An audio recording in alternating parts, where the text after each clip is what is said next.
Gay men have a huge obsession, and today we're going to pull back the curtain and watch.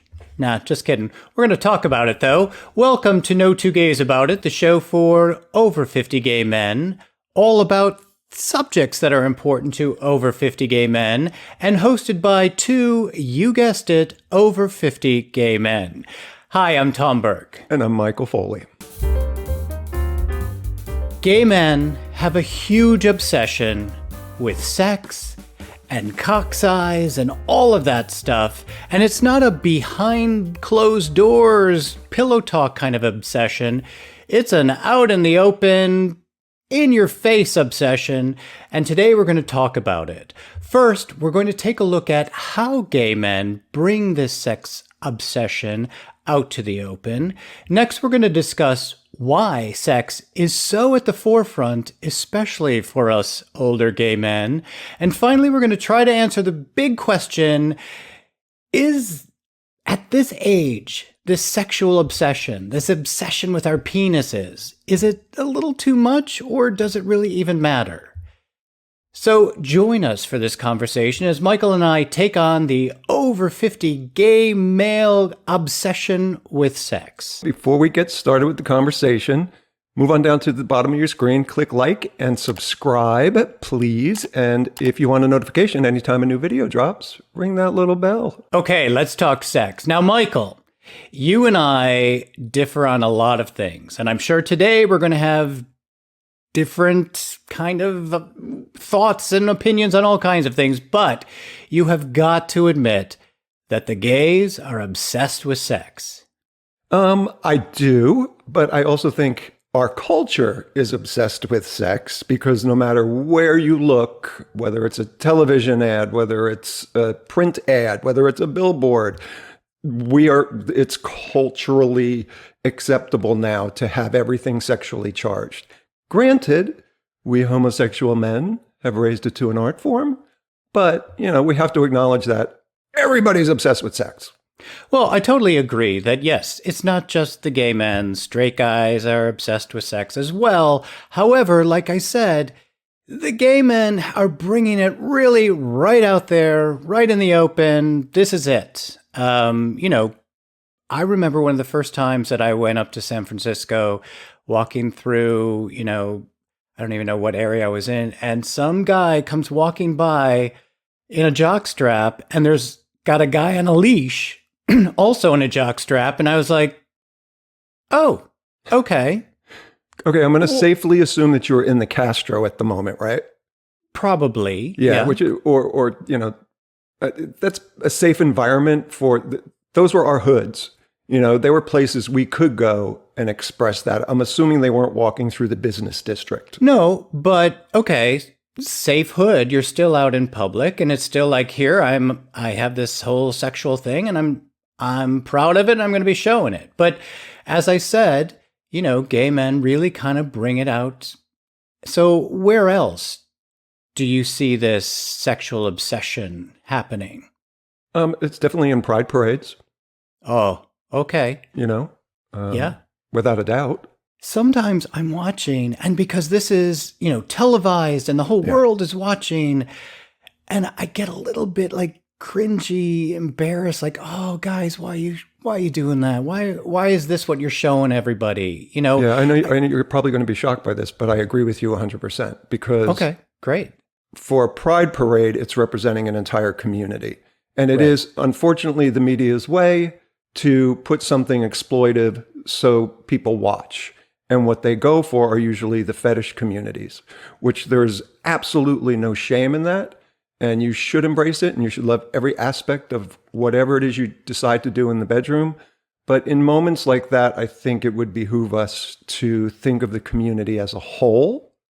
And, if we want a world where it doesn't matter, then unfortunately, sometimes we might need to curb something to get somebody to listen to the conversation. That's something that I totally agree with. There aren't parades where guys are like bending women over and like taking them from behind and like, woohoo, I think there's a line, but where else do you see this obsession coming out? Definitely in bars. We've had this conversation Yeah. a million times about just the inappropriateness that sometimes can happen in a bar. Well, definitely, we also got a comment from one of our guys that watch or listen to us saying about all of these kind of unwanted sexual advances that are happening out there, and I know you and I both like witness or even experience this, where you're like talking and some guy's coming over and just starts groping you. You're like, I never give you permission to touch me, or just approaches you full on in a sexually overt way, as opposed to walking up to you and saying, "Hi, what's your name?" Right. It's, "Ooh, you're hot." And like you said, and then you get groped, which to me is not cool. No, I mean, totally not cool. And also, at this age, it's like, should we be groping each other out in public? I'm not quite sure about that. Also, there's wherever gay guys are, there's going to be that sexual charge talking, and a lot of talk about cock size and, check out that guy's ass. And, it's a lot, It is a lot, as opposed to, "Oh, did you see what's going on in politics today?" Or, did you catch the latest episode of whatever your favorite show is? Right. And then if, you sort of move into the other areas, but at least have a fuller conversation. Don't make it all about one thing. Right. And I do have an interesting factoid for you, because I know how you love these. Did you know the average man thinks about sex 19 times a day? I would believe that. Yeah. So, I think everybody's thinking about it. Doesn't necessarily mean you have to throw it on other people, right? That's the thing. I think that's the difference between, and we're going to talk about why and all that stuff later, but just there is a lot of this sexual obsession just right out there, right in your face, a lot. I mentioned cock size earlier, and I don't know why that is such a humongous thing in our community. Are you speaking figuratively or literally? Sorry, I had to. You opened the door. Thank you. The door is now shut. Cock size is related to masculinity for some people, right? The bigger your cock, the more of a man you are. Well, who said that? I just think it's the way our culture and the mind works, Yeah. The biggest member is the one who's the most masculine. Okay. So you months ago introduced me to something that I was not aware of at one of the apps called Sniffies. And while I was reading all kinds of things about sexual obsession, the gay community, and cock size and all that stuff, I read that Sniffies now is going to have this thing where you can verify the size and girth of your penis. Have you seen that? I have not. Sniffies isn't a place I go that often. Okay. Well, they're going to have this thing where you can take a picture of your member and it will instantly say size and girth, and it will give you that little blue check because you've now been verified as having this size of a penis. Well, see, and Sniffies, because we discussed this also, is all about sex. There is nothing else involved in Sniffies. It's not. There's no dating. There's no, "Oh, let's grab coffee." We're having sex. That's what it comes down to. I get that it's all about sex, but is it really the size of your penis really that important? I mean, for some people, it is. That is first and foremost what is, when I'm on Scruff or Grindr, before saying hello, people go, "How big's your dick?"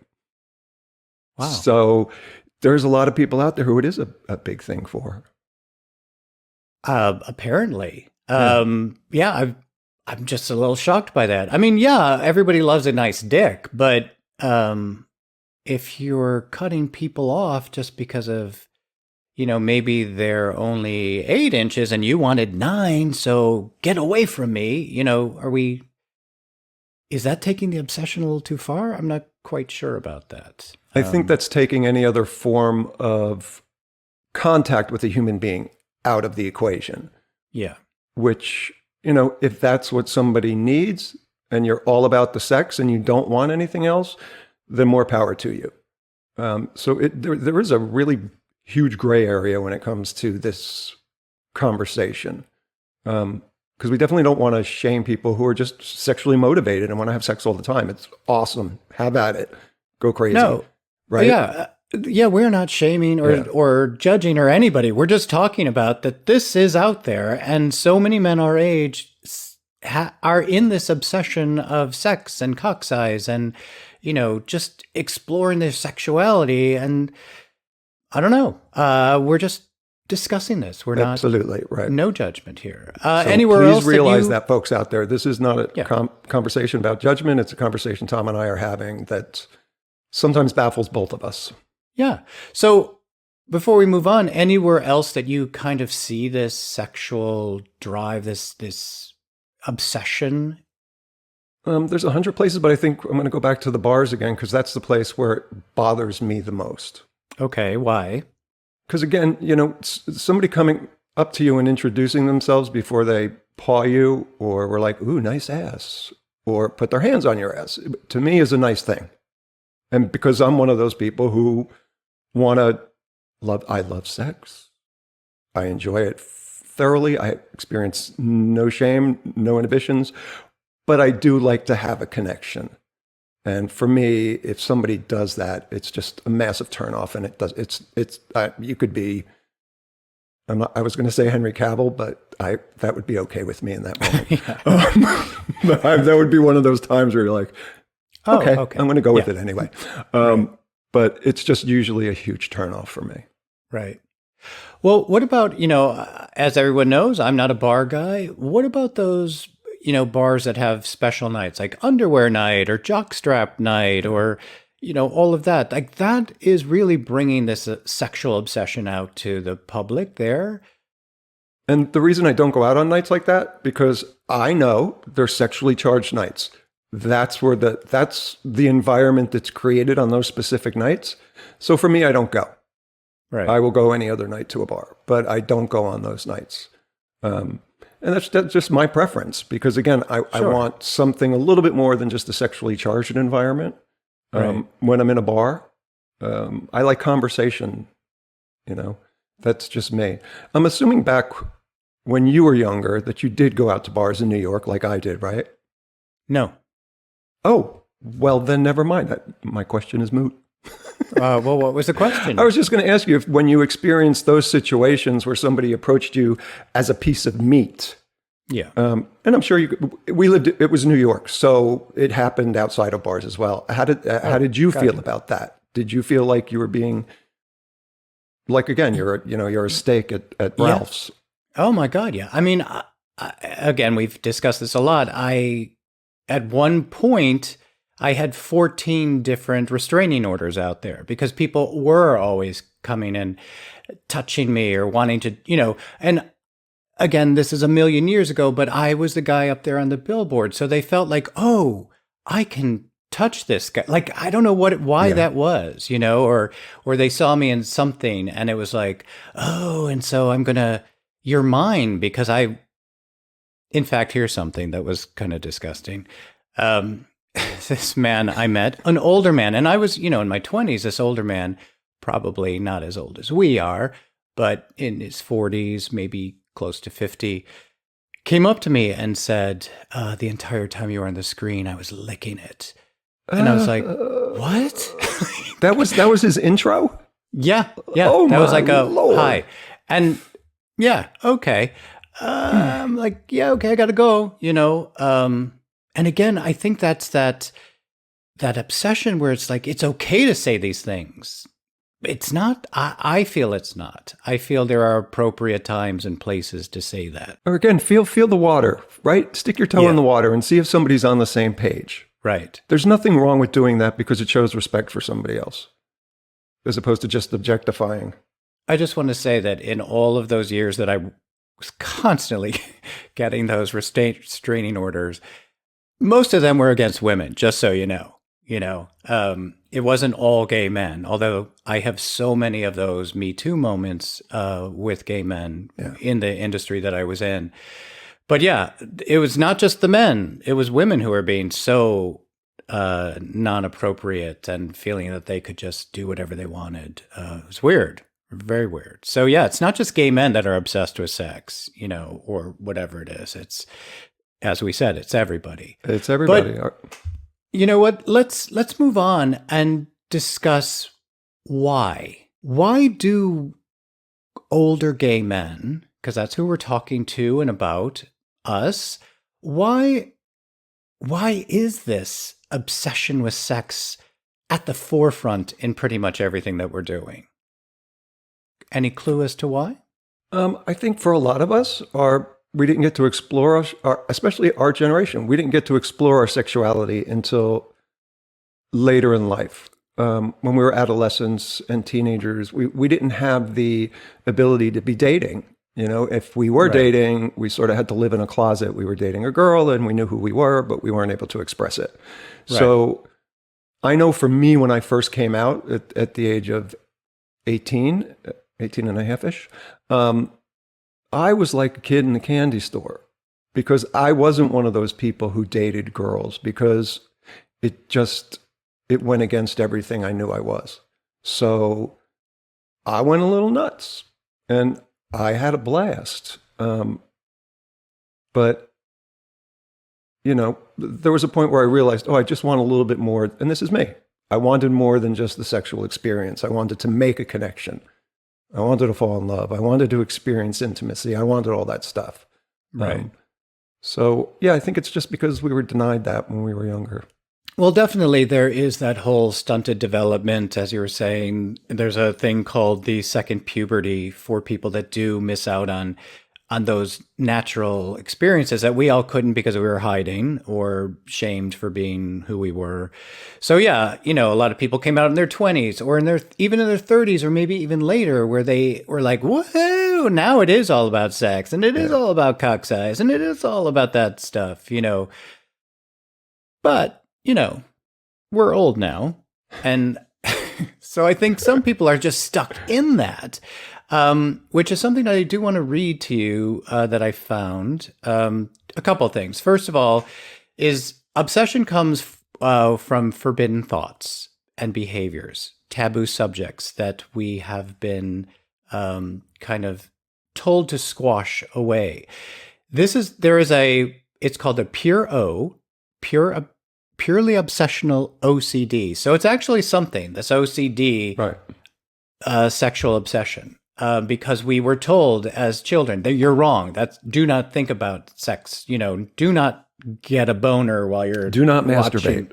Yeah, all of that stuff. So now, that is carried through, and even as older adults, we still have those things in our head. We're still suffering. Some people still are suffering from this pure OCD. And here's something else too. A staggering number of gay men suffer from depression. Estimates as high as 50% of gay men have some form of depression, which is sad.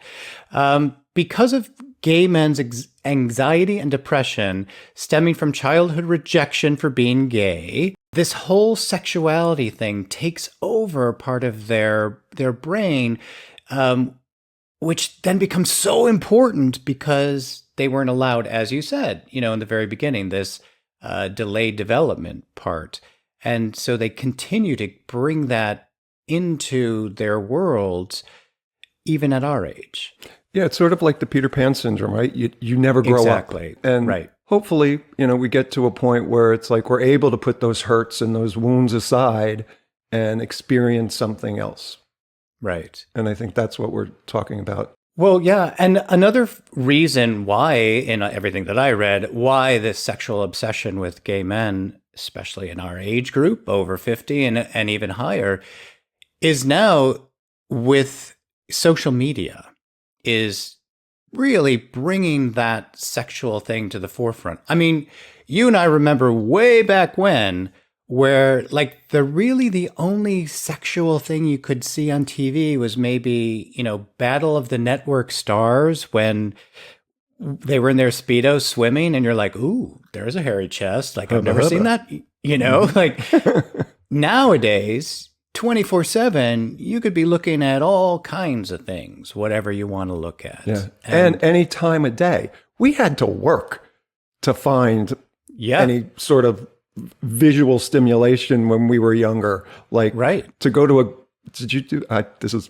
okay, I'm going to share something. Okay. Going to a local pharmacy who carried Playgirl and perusing the magazines with one target in mind. I was going to get that Playgirl magazine. I was going to put it in another magazine, and I was going to pretend I was reading Popular Mechanics. Really? You know? Awesome. We had to work. Yeah. It was not easy to see a penis, you know, which now, like I said, 24/7, they're right there. Yep. And also because of all of the grinder and scruff and sniffies and all that stuff, sex is a minute away or 2 minutes away. You know, it's always right there. So I guess that also brings that obsession to the forefront because it's always there, you know? Yeah, I think in a lot of ways, especially, you know, not especially, us single guys who, you know, we have the ability to explore that way more, but I do think there's a danger of sort of desensitizing ourselves and just always looking for the next thing as opposed to enjoying in the moment where you are. Like I have hooked up with some people who can't have sex without watching porn. And if you need to be distracted while I'm here, I'm just going to go. Right. Because you should be able to focus for a good hour. And not have I would porn be on. so pissed off. I'd be like, I'm sorry, you got all this. Why do you need to be watching something else? You know? Yeah, I definitely don't get pissed off, but I'm like, you're either going to have to turn that off or I'm going to go. Because I prefer you be present. It's that's just me. That's my thing. But again, there are a whole lot. And to me, that's where the desensitization starts to take over. If you're watching porn while somebody else is in the room and you're having sex with them, focus on the person who's there with you. Yeah, no kidding. Right. You know, we did a whole show on addiction, and there is porn addiction and there is sex addiction as well. And I think all of this, you know, social media and apps and all that stuff really feeds all of those addictions of sexual, and it brings this obsession, this huge obsession that so many gay men have. Also, it's just right there. Like, you know, if you're an alcoholic, you got to go down to the store to buy liquor if you don't have it. And you don't keep liquor in the house. Right. But you can't really get away from your phone because it's always right there in your hand. And or even your TV, you know, you put on Pornhub and there you go. Okay. So I didn't know. What channel is that, please? It's called Pornhub. Just Google it. Okay. And again, I want to make this really clear because I know we're going to get messages about this. There is no shame involved in this conversation. No, not at all. We're just taking a look at something that Tom and I thought was an important thing to look at. And again, we have the absolute best guys who are watching and listening to us, and they are writing into us.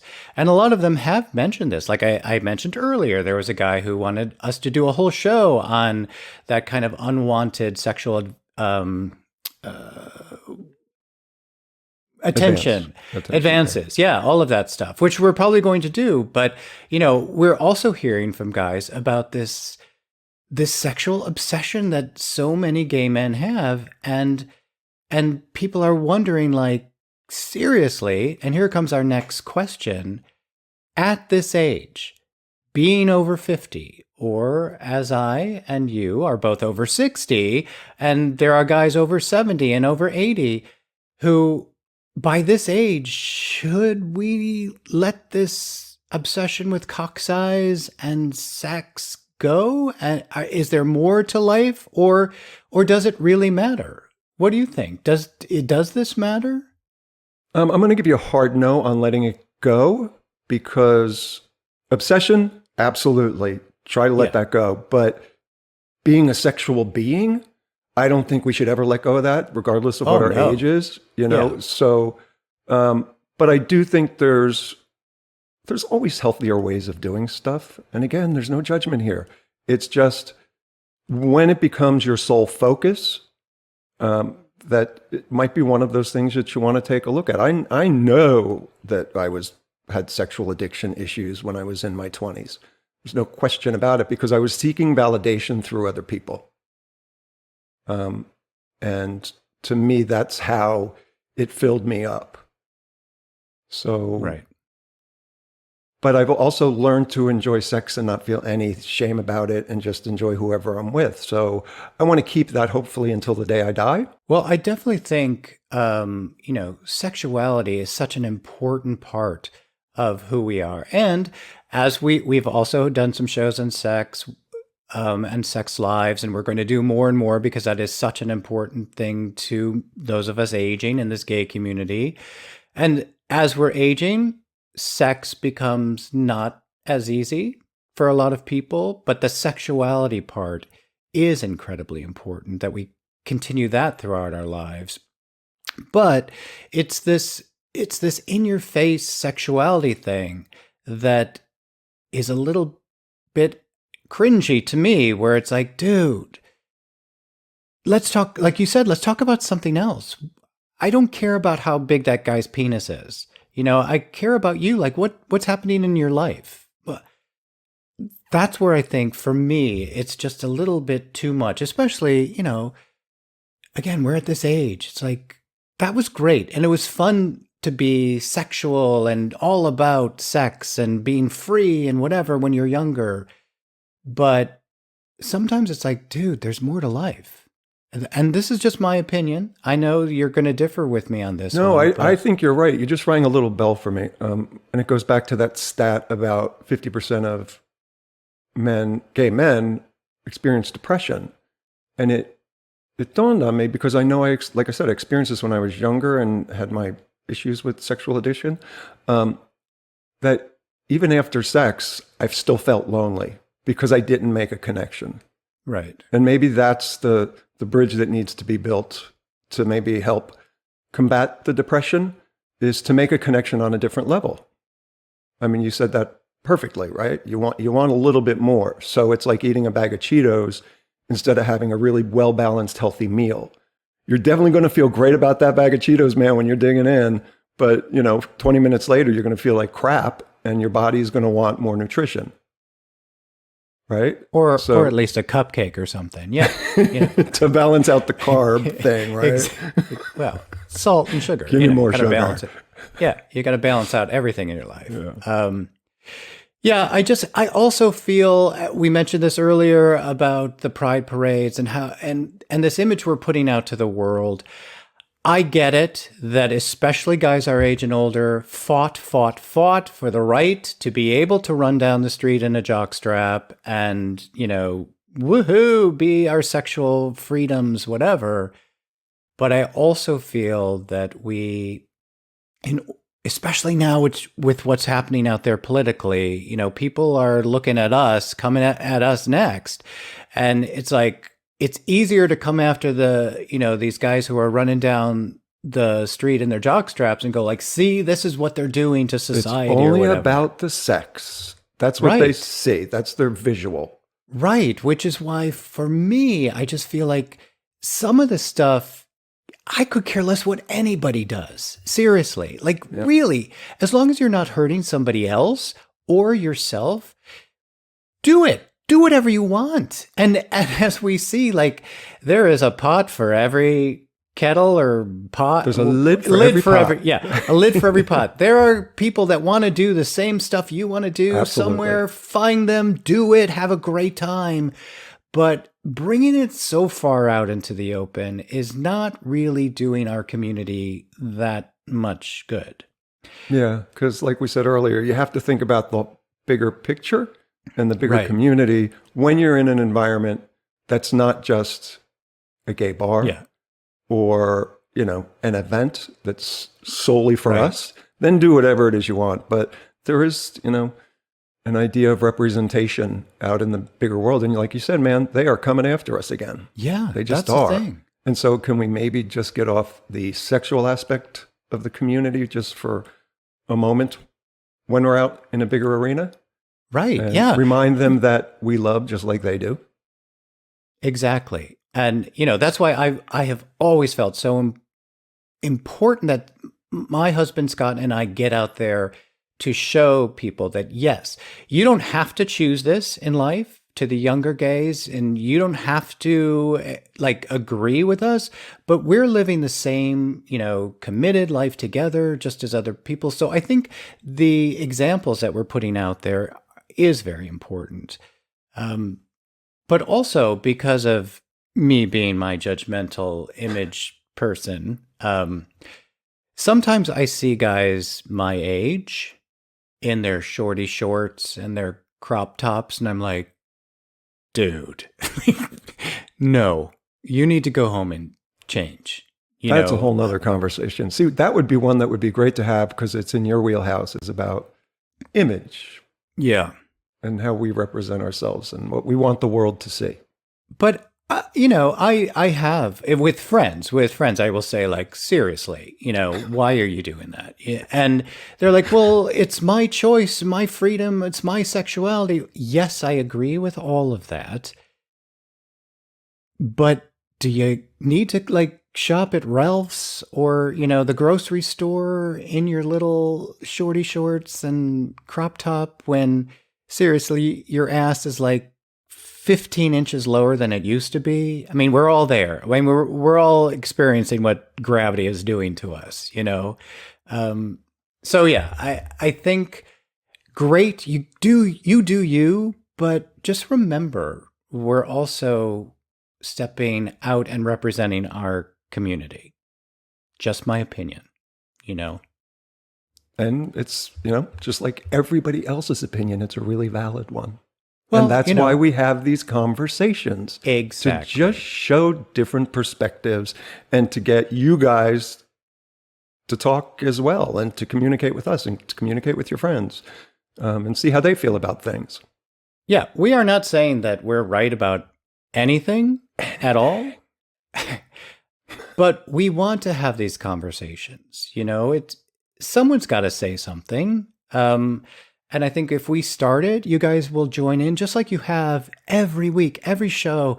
We are so impressed with, you guys and how you're stepping up and saying, agreeing with us or disagreeing with us, but having the conversation that isn't being had. So much stuff out there is in that voice of the 20 and 30-year-old gay man. And we're kind of getting pushed to the back, and it's no. We're going to talk about what we want to talk about. It's our world too. And to let, the younger folk know that we are sexual beings just like they are. Exactly. And that they're going to be sitting where we are one day. And hopefully they'll be having these conversations about, where have we come from? Where do we want to go? Who do we want to be? How big is your dick? How big is your dick? How tight are you? Okay, what? I'm sorry, what? I was going to go south really, really. And where my mind goes, and this shows the difference between Michael and I'm like, my skin is not as tight as it used to be. I'm thinking about my face, the skin on my. It's a little further down. Yeah, that's what I kind of got. But at first, instantly, my head's going yeah, my skin is not tight. I need to get pulled back, whatever. So yeah. Different worlds, different people, but we're still part of the same community, and we want the best for our community. So what do you think? The big question, is this too much at our age? Can we move past it? Should we just let it go? What do you think? I think sometimes it is too much. Can we move past it? I hope not, but I hope we're able to experience different aspects of the it, and not just focusing on one thing, the act. That there's other stuff involved. So for me, That's where I sit. How about you? Do you feel like as a community that it's something that we can overcome or we need to overcome? How do you feel about it? Well, I don't, as we said, whoever you be you, do whatever you want to do. Great. I just feel like a lot of this in your face sexuality, the obsession, all of that stuff is a little bit too much for me.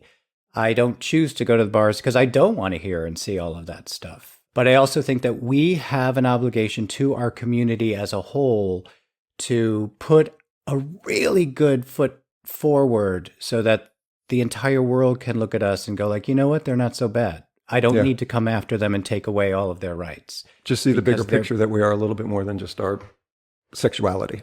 Exactly. Thank you very much for saying that. That is fantastic. So all of you guys out there who are watching, who are listening, do us a favor, leave us a comment. What are your thoughts on this sexual obsession, on dick size and all of that stuff?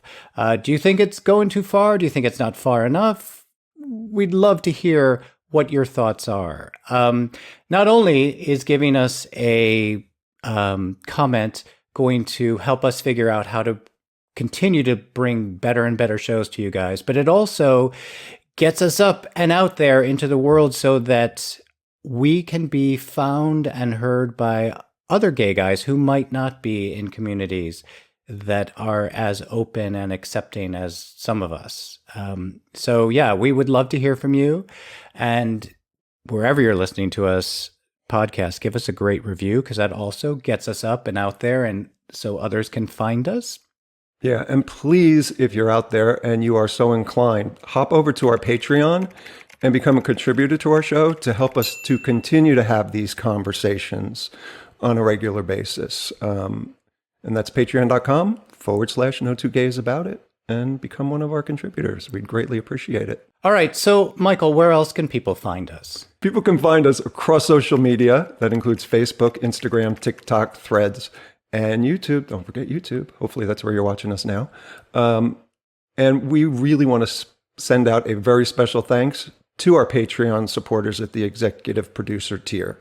And that is Ted Zalewski, Cesar Montero, David Tiley, and Jason Cruz. We love you. We appreciate all of the support you're giving us. And we do not take your investment in us lightly. So thank you very much. Indeed, we do. Thank you guys so much. Without you guys, I don't know.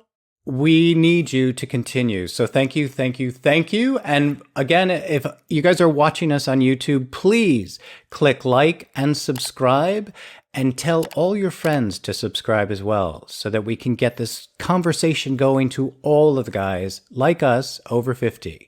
So, Michael, that's it. That's great for this week. Thank you very much for sharing all of your thoughts on this sexual obsession for those of us older gay men. Thank you, Tom. And thank you for sharing the biggest part of you, and that is your heart. Oh, I thought we were going somewhere else. All right. Thank you as well. All right. Until next time, Michael. Until next time, Tom. Thank you guys for listening. We'll see you next week. See ya. Thanks again for watching our video. Don't forget to subscribe and watch some of our other videos.